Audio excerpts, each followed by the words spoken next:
it's fake news. Oh, boy. This has now become a political show. Mondo. Yeah. Yeah. You like that word? I do. Have you ever had the soda Rondo? Rondo. No.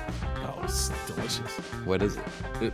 I forget what it tastes like. I'd rather have that than you ask me if I like a tissue. I'd be like, get the hell out of here. Yeah, it's right, gross. right. You send me a text message. What are you doing, Anderson? Hey, loser. Paying out your debt. Maybe that's why Al is in Chile now. He's lost hope. Today, an episode of Your Money, Your Wealth so far off course that Al leaves in the middle of it to go to Chile. The fellas do manage to talk to guest Jackie Beck about her award-winning smartphone app that helps people pay down debt, and they get in some discussion about retirement readiness, taxes, and other foolishness. Plus, Jason Thomas, CFP, joins Joe to discuss ego, starving and stacking your way to wealth, and getting turned down in dating and in stand-up comedy. Now, here are Joe Anderson, CFP, and Big Al Clopine, CPA. I got some good news, finally, on U.S. Retirement. Because we always read these articles.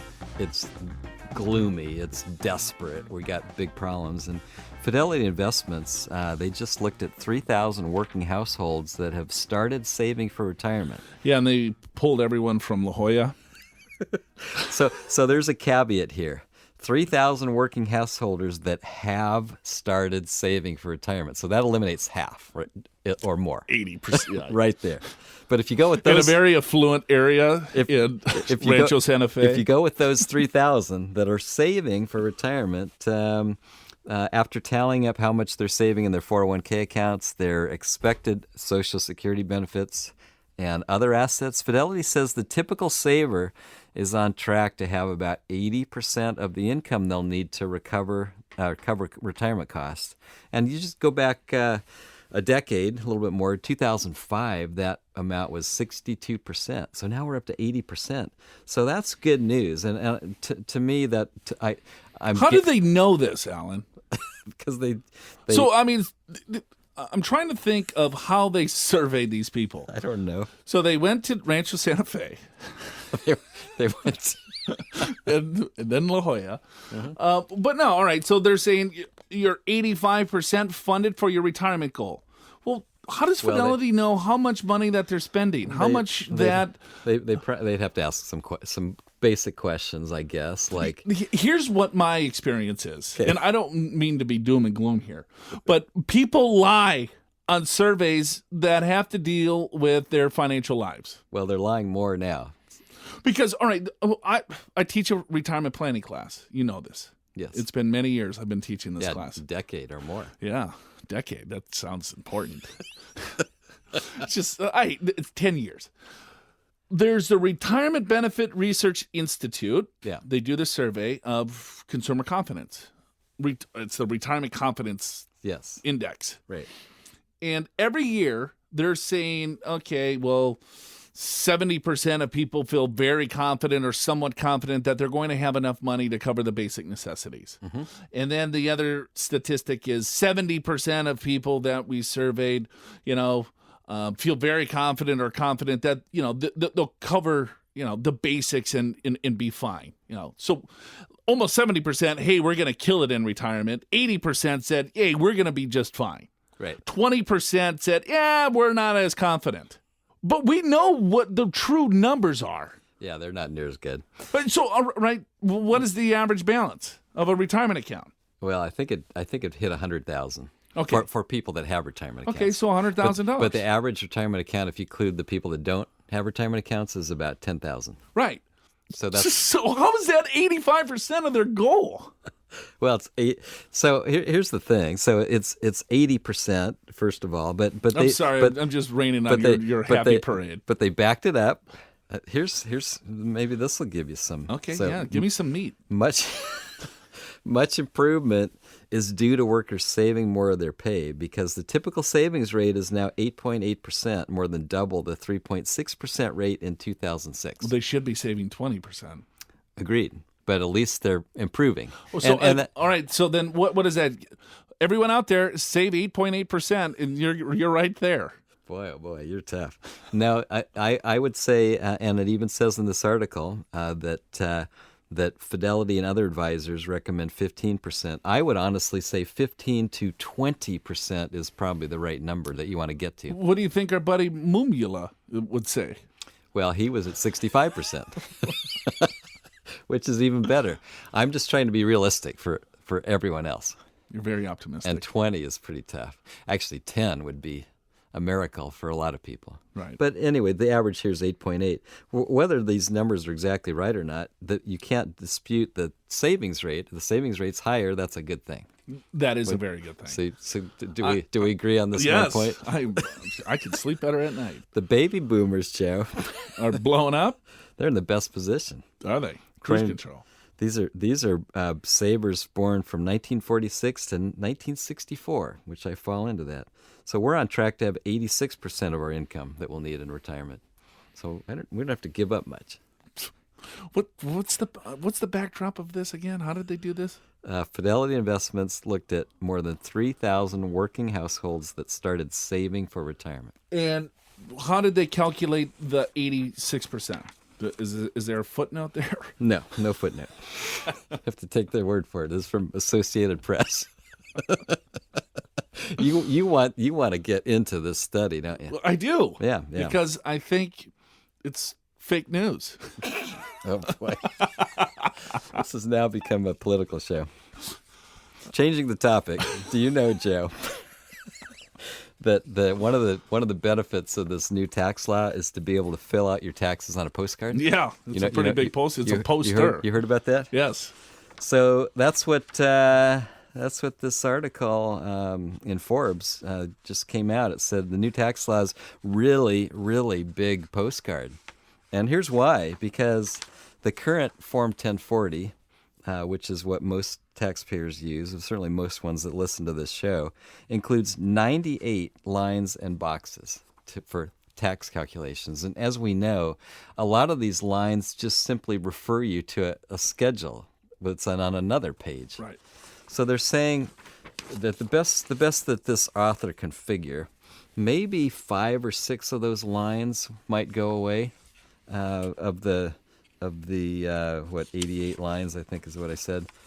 But they're going to have to add at least 1 or 2 or more for some of the new things, like that 20% business deduction. Right. Anyway, the point is, this is going to be a Mondo postcard.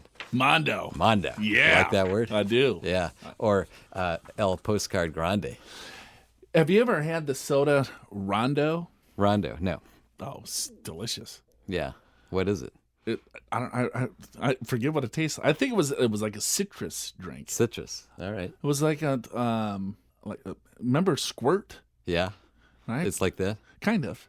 Rondo. Yeah. We got to bring Rondo back. So I'm a baby boomer, so we're of the age where we try not to drink soft drinks. I'm saying I haven't seen Rondo in probably 25 years. This is when I was a child. When you were a child. I don't think I've had a soda pop in, I don't know, probably 15 years. See, I like soda pop. That shows you're from Minnesota. Yeah, so yeah, pop was what we usually call it. Well, we call it soft drink here in California, buddy. I lived in, I went to University of Florida. Yes. What do they call it? Coke. Just Coke. They don't even. It's a Coke. It's a Coke. Or 7-Up. Yeah. What flavor? I was a bartender, and then so I bring the guy a Coke, and he's like, "Well, I thought I wanted a ginger ale. I want a cherry Coke." I'm like, "Well, then why don't you just ask me for a ginger ale?" But everything's Coke. That's what they call it. Yes. Yeah. It's like Kleenex, instead of face tissue. What the hell is it? Well, there's no better name for it. I mean, what else would you call it? What, Kleenex? A tissue, I guess. Yeah, and I hate that word. Yeah, that just kind of grossed me out, actually. Yeah, you know what? I would agree with you on that one. Yeah. I don't so like what that word they call it's not that's the Kleenex of soft drinks. Plus it's not manly enough. It's like Joe, would you like a Kleenex? Yeah, sure. I'd rather have that than you ask me if I like a tissue. I'd be like, get the hell out of here. Yeah, it's gross. Right. Yeah. Oh boy. Well, anyway, it's a big postcard, and you know what? This postcard is going to have multiple pages to it. So there's going to be a lot of the U.S. Post Office they're going to get excited about this. I think. In your opinion, are you a fan or not a fan of the Jobs? Oh, the Tax Act? Act? Oh, that's a loaded question. Well, of course. I will say I will say yes and no. How about that for non-definitive? I like the fact that it reduces taxes for many taxpayers. We reduce corporate taxes, which will help jobs, will help expansion. What I'm concerned about, Joe, is I don't think the increase in the economy is going to cover the shortfall in taxes.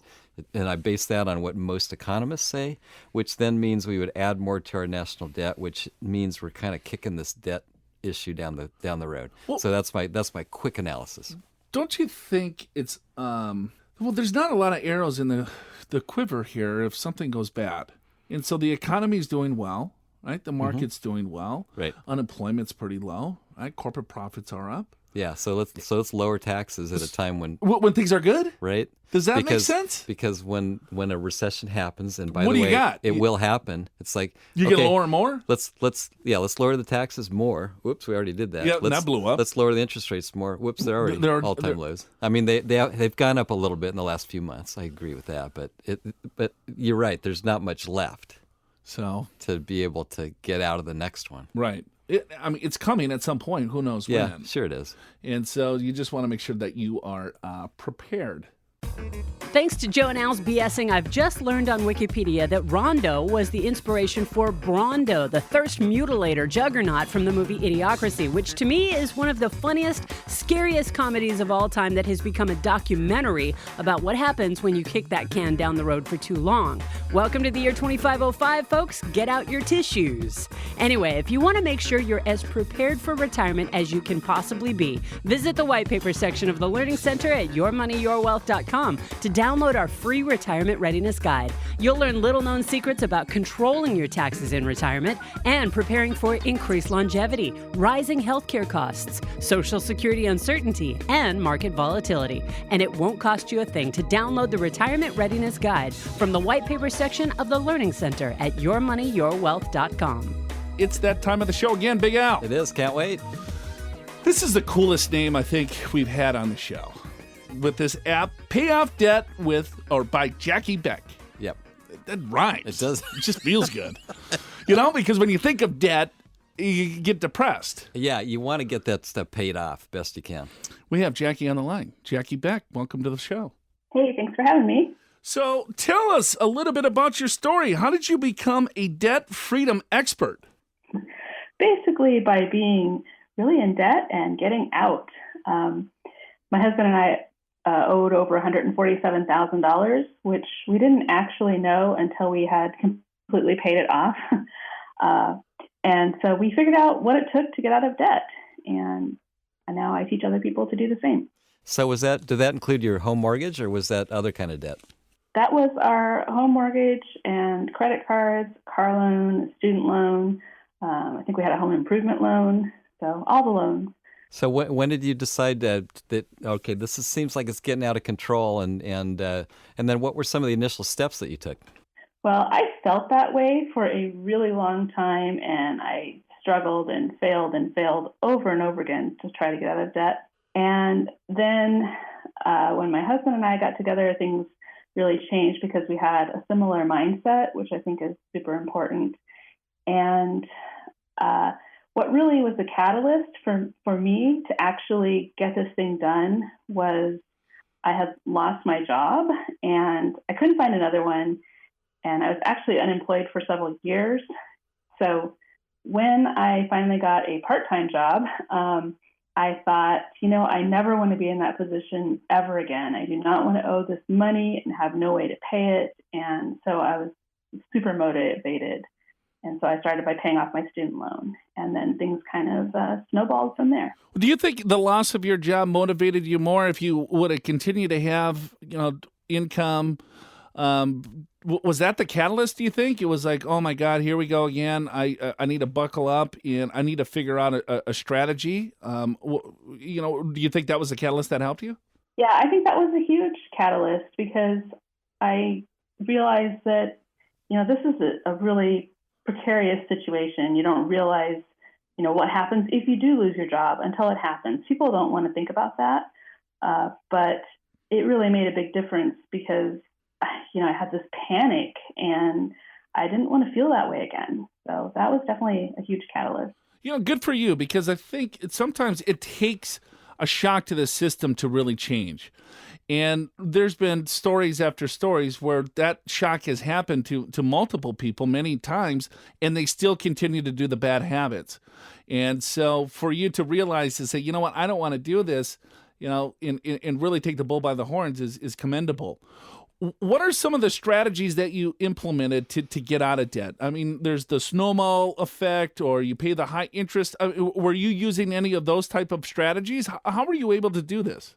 Well, I did sort of accidentally use the debt snowball. I hadn't heard of it at the time, but I did basically focus on one debt at a time, and I happened to do the one with the lowest interest rate first. And so, because that was my student loan, so I did use that, but I didn't really know about it until afterward. The biggest strategy that I did was I stopped borrowing. And that sounds kind of goofy, but so many people pay off debt on one hand and then they borrow on the other. And you're not going to get anywhere until you stop digging that hole. So that was the most important thing, to quit borrowing, build up an emergency fund, and then go from there and actually paying the debt down. And Jackie, were you one of those that tore up your credit cards and just went to debit cards? Yeah, I was, but that was sort of unrelated. That was happened actually when my ex and I got divorced. We had to cancel all the accounts, obviously. So I just didn't get new ones at the time, and that turned out to be a really good decision. So I mean, it has to be a disaster.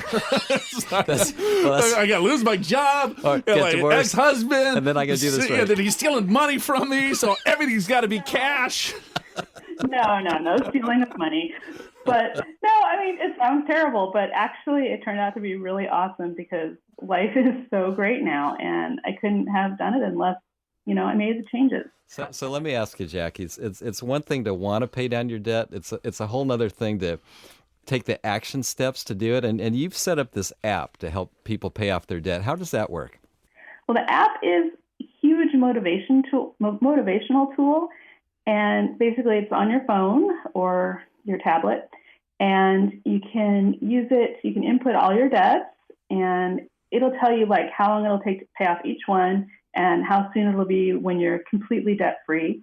And then you can play around with it to see the impact of, if you pay a little bit extra, what difference will that make? Or if you pay one debt before the other, you can rearrange things. So it's really a good way for people to obsess about getting out of debt. And obsession is super important. If you have a big goal like that, you want to focus on it all the time.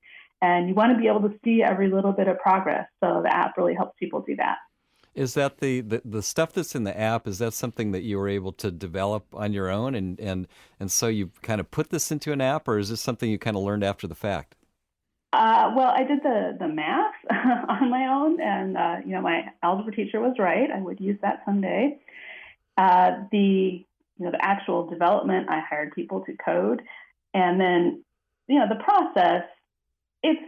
It's out there. I mean, basically, there's 3 ways you can pay off debt. You can do lowest balance first, regardless of interest rate, or you can do highest interest rate first, or you can do it in any order that you want. So I basically put all those methods in there. So people can use whatever works best for them, and they can check and actually see what's going to be most effective in their case. What are some of the motivational tools that it will give me? So if I'm in debt, I'm using your app, how do I continue to stay motivated? Just by looking at the balance going down, or is there other things that you're using? Yeah, you can see the balance going down. There's a little graph that shows it reducing, and then there's a bar graph, and then there's also a graph where you can see the slope going down. But the main thing that actually a lot of people like is the icon says paid. So every time you look at your phone, you see that, and you realize that you're going to get there one day. So you just keep at it. Why don't you send text messages? So if my balance goes up, you send me a text message. What are you doing, Anderson? Hey, loser. Right? And if it goes down, just say awesome. Yeah. Little balloons. See, that would get me motivated. See, I need because I'm very shallow and insecure. I need some of that. Well, I think I would agree with the awesome part. That would be pretty cool. I'm not going to tell you you're a loser, though. So I don't know. I should consider that in the future, maybe. So the people that are using your app, what kind of feedback are you getting? Oh, I get really great feedback. People are super excited. Sometimes I'll get emails from someone who say, I've been using your app for years and now I'm completely out of debt and thank you. This helps so much. It's really nice to hear from people. And then other people have ideas like you guys on how to make the app better. So that's good too. Yeah, that was really good feedback. Don't take any of Joe's ideas. Oh, man. Well, Pay Off Debt by Jackie Beck. That's awesome. That's It's really a great catchy. name. You got to think of something with that. Well, you know what you need? You need like a little ringtone. Yeah. So when you open up the app, it would be like, paying off your debt. Right? See, I got all sorts of I got all sorts of ideas, Jackie. She's going to hang up on us. We got to do this. Oh, so where can people go? Where can people download the app? Where can people read on all the great stuff that you're helping people with? Well, they can get the app on the App Store or Google Play, and they can find out more about me at JackieBeck.com. Thank you so much for joining us. This was a lot of fun. Yeah, thanks. Okay, if you're in debt, here's what I want you to do after you check out the Pay Off Debt by Jackie Beck app. If you're driving right now, don't do this. But if you're not, hit up yourmoneyyourwealth.com and type debt into the search bar at the top. You see all that great stuff? Should you pay off debt or save for retirement? 3 innovative ways to reduce debt, the value of debt in building wealth, 4 steps to get out of debt, and tons more. Now, just try that with any personal finance topic you can think of. Type it into the search bar at yourmoneyyourwealth.com and see what you get. Hours of fun for the whole family, I swear it. If you search and you don't find what you're looking for, email info@purefinancial.com and give Joe and Big Al a piece of your mind. Maybe they'll even put you on the show. All right, and that's it for us.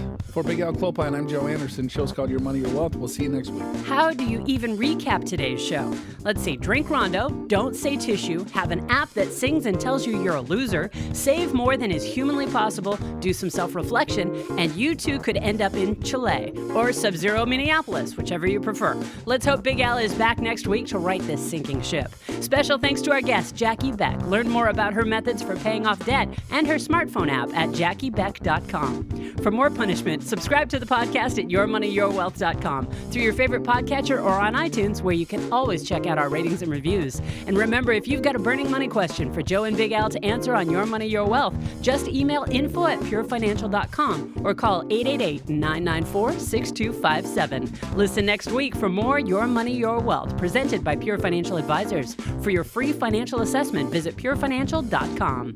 Pure Financial Advisors is a registered investment advisor. This show does not intend to provide personalized investment advice through this broadcast and does not represent that the securities or services discussed are suitable for any investor. Investors are advised not to rely on any information contained in this broadcast in the process of making a full and informed investment decision.